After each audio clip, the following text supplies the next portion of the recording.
Welcome to another World Cup fantasy video. This will be an updated draft. You can check out my first one, and there'll also be a team selection with a deadline stream where I'm going to be locking my team in. So be sure to check all of that out alongside the chip strategy video, which I uploaded recently, as well as the how to play World Cup fantasy guide. And there will also be a video on the best budget players. So stay tuned for all of that. And also be sure to join our World Cup fantasy league, which you can see on the bottom left-hand corner of your screen. And it's also in the description below. Let's get this video to over 300 likes. Let's also push on towards 17,000 subscribers. We're very close to that milestone, so thank you very much. And without further ado, let's get straight into this video.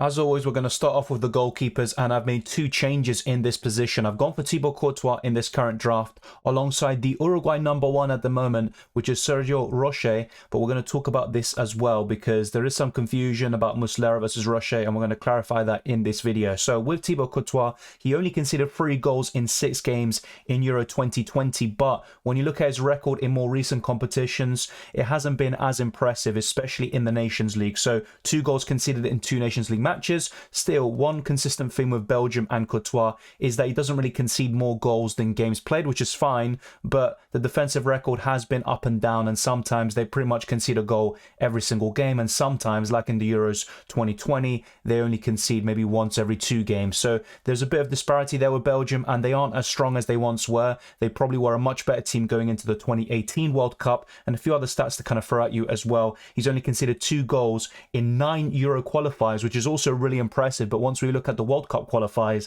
it's not as impressive once again, with 5 goals conceded in 5 games once again. And also for Real Madrid, he's been fantastic this season. He has just come back from an injury, but it doesn't really look like he's been out for such a long time. It's been a couple of weeks, up to a month, but he's back, and he's also still in good form. But now let's talk about the second goalkeeper, and this is the Uruguay 4 million goalkeeper here, Sergio Roche, who's only 4% selected, and I think this will go up even more so. He has started 8 games out of 9 matches under the new manager Diego Alonso, who took charge last year, and he also has only conceded 2 goals in that period. One of them was a 1-0 defeat, I think it was to Iran, if I'm not mistaken, and that was obviously a bit disappointing. But apart from that, I have to say Sergio Roche could be a fantastic option at 4 million, perhaps even better than Galindez, who is actually more of a doubt to start. Now, the big kind of confusion lies with Muslera, who typically is Uruguay's #1. He has been for, let's say, 11 years or more, and he won the Copa America in 2011. But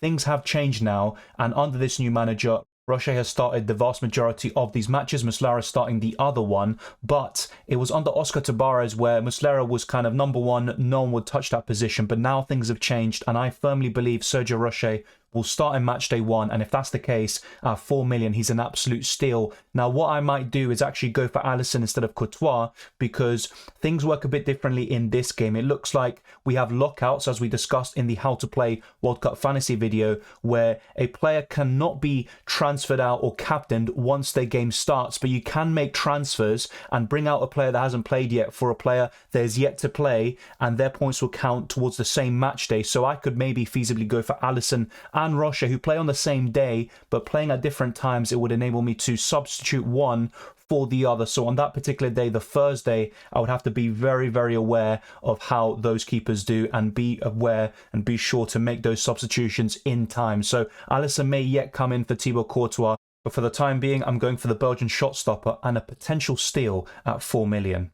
My defense is vastly unchanged, so let's just start with Dumfries, who is still in here despite a late injury scare when he got substituted off with an injury in Inter Milan's last game before the World Cup. But it looks like it's fine, and he should be ready in time for Matchday 1. But let's keep an eye on that. We don't have too much information on that injury just yet. But just a few stats on Dumfries, which obviously has to highlight his sheer offensive threat. He scored 1 goal and also got 1 assist in 10 World Cup qualifiers. He also got 2 goals and 1 assist in 5 Nations League matches. And on top of it, we all remember him in Euro 2020 Fantasy Football, which we covered on this channel. 2 goals in 4 matches, and he was a great option, particularly in the group stages. And he also has scored already in the Champions League and Serie A this season. And if you back Netherlands to top the group, which most people would do, then I think Dumfries is probably the best acquisition you can make from the Netherlands team. And they face Senegal in Matchday 1, and Mane is actually reportedly going to miss the first 2 match days at the very least. So that could actually bolster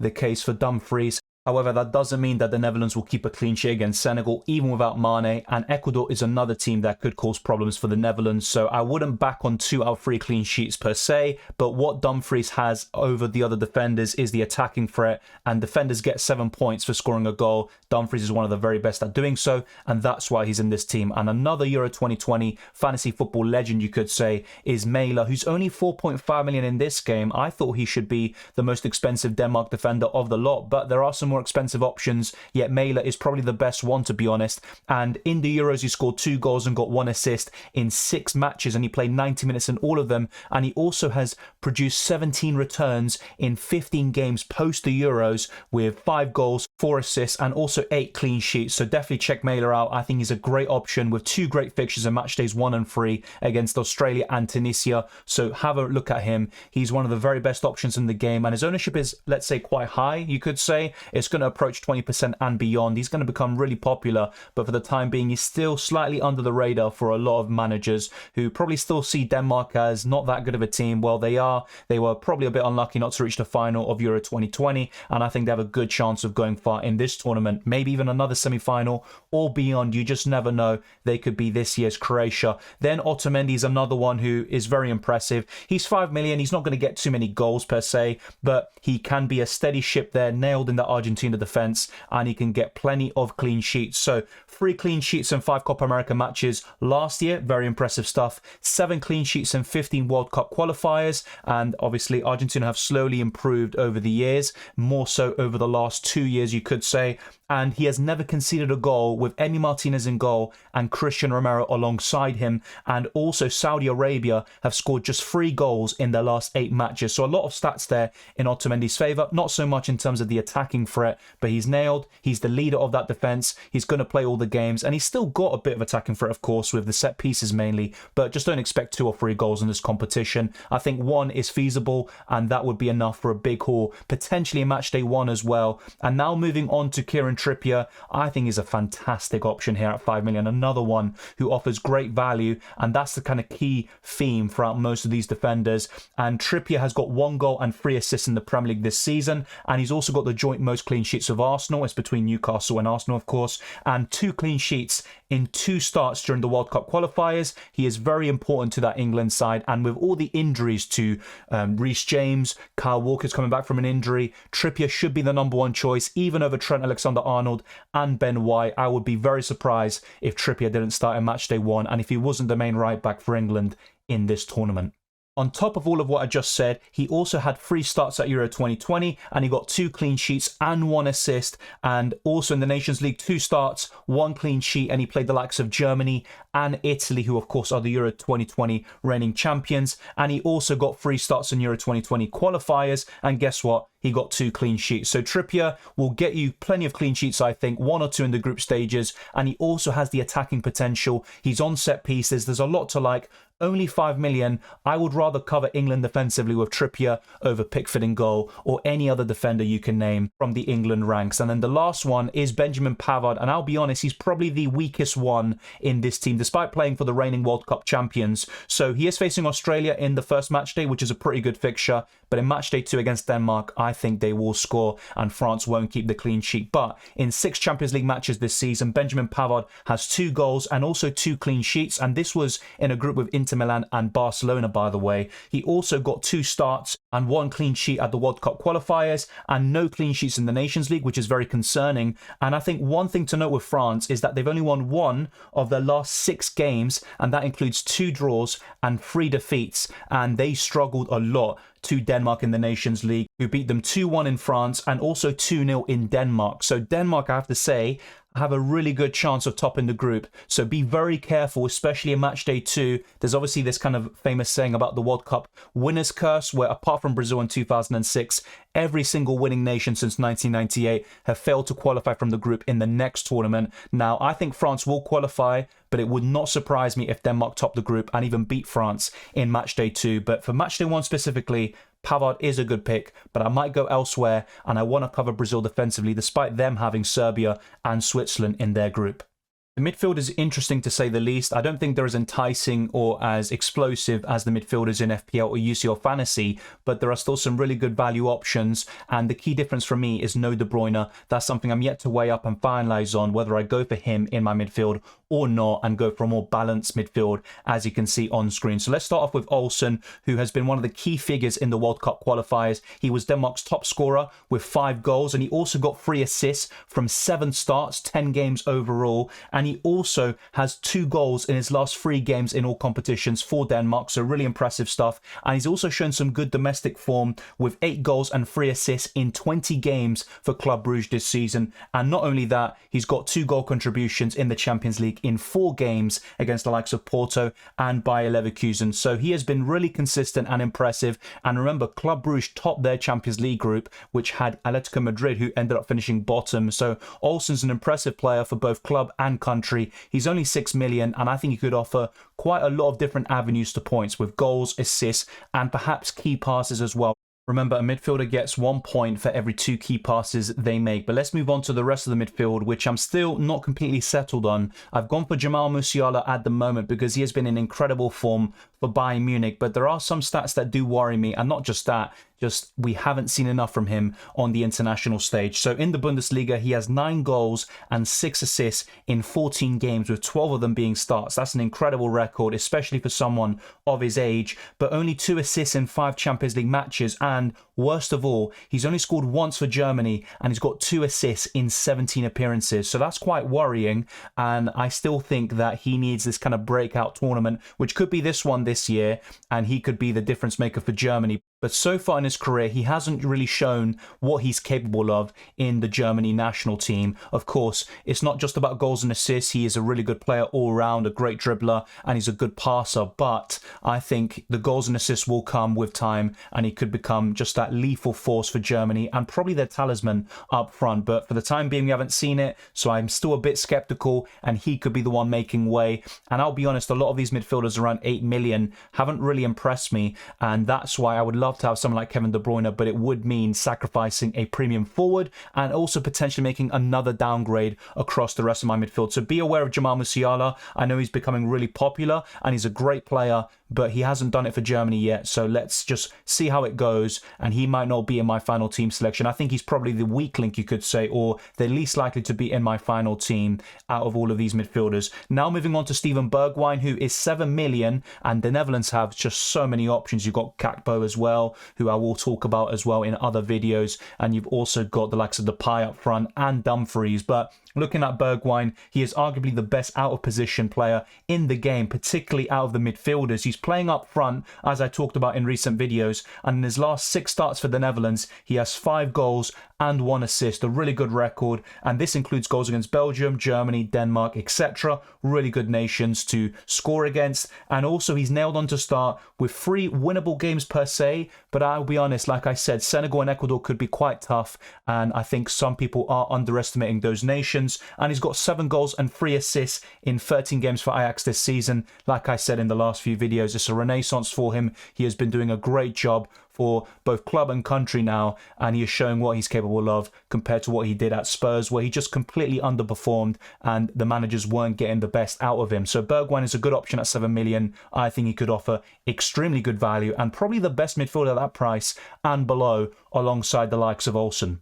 We're now looking to complete the team. Another kind of doubt I have is Ivan Perisic, but he does survive from the first draft. He has got 1 assist in 2 Nations League games, and he's also got 3 goals and 2 assists in 8 starts during the World Cup qualifiers. So some pretty decent stats, but nothing groundbreaking. And he also got 2 goals and 1 assist in Euro 2020 in 3 matches, by the way. That is really impressive stuff. But I'm still very skeptical about him as well. I think Musiala and Perisic are the 2 ones that I would highlight as probably expendable going into future drafts and my final team selection. And he has played as a left wing back, right wing back, and even as a left-sided striker for Spurs this season. So he's very versatile. He's 2-footed, of course. That is a great advantage to him. He's a great crosser of the ball, so that's why he's on corners and set pieces. There's a lot to like with Perisic, but he still doesn't fill me with confidence, to be quite frank. He's only got 4 assists in 15 Premier League games this season and only 9 starts, to be fair. In the Champions League is where things are a bit more impressive, with 3 assists in 5 games for Spurs there as they top the group but I'm still not so sure about Ivan Perisic. The last midfielder, though, is Joshua Kimmich, who is 7 million, a bit more expensive than he is in UCL Fantasy. He is a good option still, nonetheless, and remember, you do get a point for every 3 tackles you make. Kimmich is capable of that, and more importantly, he's exceptional in terms of key passes. He's on set pieces as well, and he could be fantastic at 7 million. Maybe not my favorite option, but just consistent, steady, maybe not the most exciting pick, but he'll get the job done, I think. And Germany have that tough group with Spain there, but the other fixtures against Japan and Costa Rica is where Kimmich could have a really high ceiling potentially in one of those matches. But let me know what you think of this midfield. I think there are some issues with this draft so far, and remember, we don't have the whole rosters yet on the website, so there are some key players that are missing, like Emiliano Martinez in goal for Argentina. I think he could be great depending on what his price is. If he's 5 million, I think he could be a potential steal at that price. So let's wait and see what the other players that are going to yet to be added in the game, let's see what their prices are, and then we can perhaps also include them in future drafts and also in our final teams, which is the most important, of course, but that's something to be aware about. And also, you can see on the top left hand corner of your screen a yellow button with a purple electricity bolt, whatever you want to call it, and if you click on it, you will be able to add boosters. So I can just show you here. I've clicked on it, and now you are able to apply the power captain and the 12th man. But I have to warn you, once you apply it and once you save the changes, you will not be able to reverse it. So all of these chips are irreversible. Once you apply them, you will not be able to reverse them, and you will have to play that chip in the match day. You can only play 1 chip or booster in a match day. You can't play 2 in 1, but we've covered all of this in the How to Play World Cup Fantasy Guide, as well as the chip strategy guide, which shows you my current chip strategy and also some alternatives for you. Maybe you want to go about things differently, so that's all covered. But that's a change they did make yesterday, which is great to see. And finally, we are getting some more updates for the World Cup Fantasy website, which, to be fair, is quite shocking. And I understand the rosters because we still had to wait for the deadline, which is the 14th of November, for all the nations to submit their teams. But for the other things in this game to not be completed with just days to go before the opener, I think that is quite shocking. But let's move on to the forwards now, and you can let me know your thoughts on my whole squad.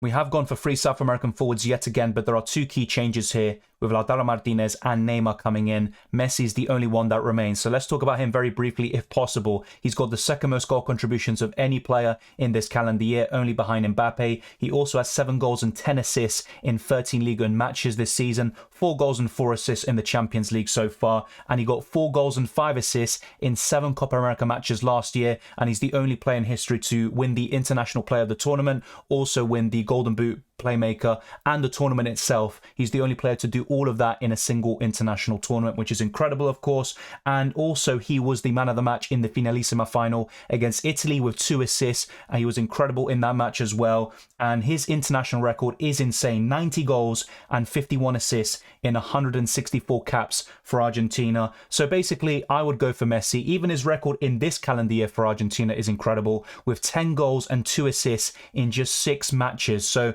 I would definitely go for Messi. I think 10.5 million is a great price for him, especially considering the form he's in for both club and country. So basically, just go for Lionel Messi, in my opinion. Of course, you might think differently. You don't have to go for him. He is the most selected player in the game, and he could be seen as a safety net, for example, a safety pick. But I would go for him personally, and he is the best Argentina player to go for, of course, and that will probably be the case, and has been the case for many, many years. Then looking at Lautaro Martinez, he's another really solid option, but I have a few doubts about him now, especially with the reports that have come out in recent days. So let's talk about the good stuff first. 7 goals and 3 assists in 15 Serie A matches this season. Good stuff. Only 1 goal and 2 assists in 5 Champions League matches, but he scored that very important goal at the Camp Nou. And he's also Argentina's top scorer, or was, in the World Cup qualifiers with 7 goals and 3 assists. And he got 3 goals in the last Copa America in just 5 matches. Really good stuff. And he's the second top scorer for Argentina under Lionel Scaloni. The only one who has more is Lionel Messi, and he also scored the opener in the Finalissima final versus Italy. But the main concern now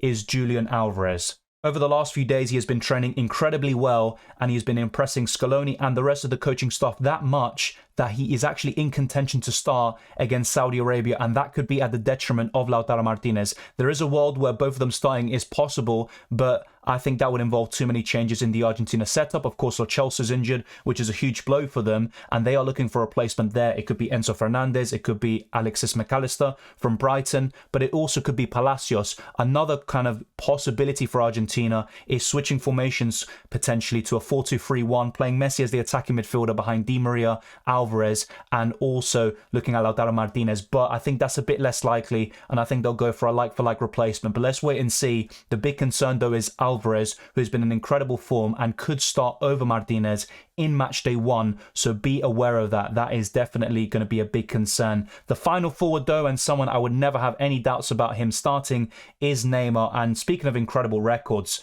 11 goals, 9 assists in 14 Ligue 1 matches, even better than Messi's. 2 goals and 2 assists in the Champions League, 2 goals and 3 assists in 6 Copa America matches. He was their best player in the final as well against Argentina, and he also got 8 goals and 8 assists in 10 World Cup qualifiers. That is insane. And he also, obviously, by far had the most goals and assists of any player in that kind of competition. And he also has 75 goals and 54 assists in 121 games for Brazil.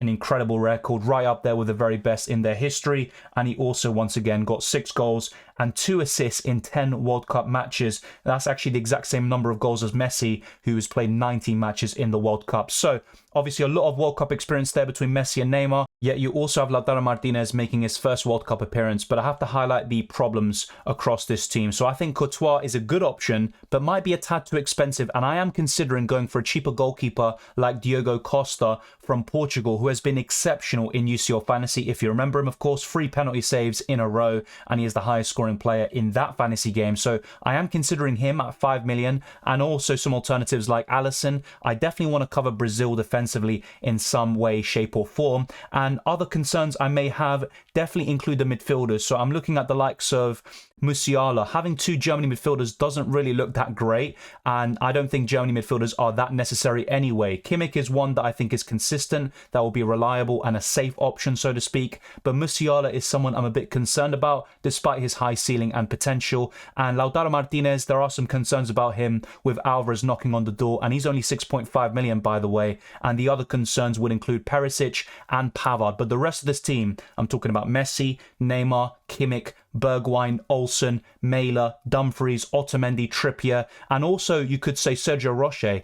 All of those options, I think, are quite nailed on, I think, going into the team selection. But the rest that I mentioned before as potential concerns, they could be making way in the next few days. But thank you very much for watching this video. If you enjoyed it or found it useful, then be sure to smash the like button and subscribe for new. Let's get this video to over 300 likes. Let's also push on towards 17,000 subscribers. We're very close to that, so thank you very much. You can follow me on Twitter and Instagram, DylanRCM. And you can also become a patron or a channel member for early access to videos and many other perks. The links are in the description below. The same goes for the Discord server and the World Cup Fantasy League. Be sure to join them. It'd be very much appreciated. And I wish you all the best of luck for Matchday 1 and the rest of the World Cup. And I'll see you next time.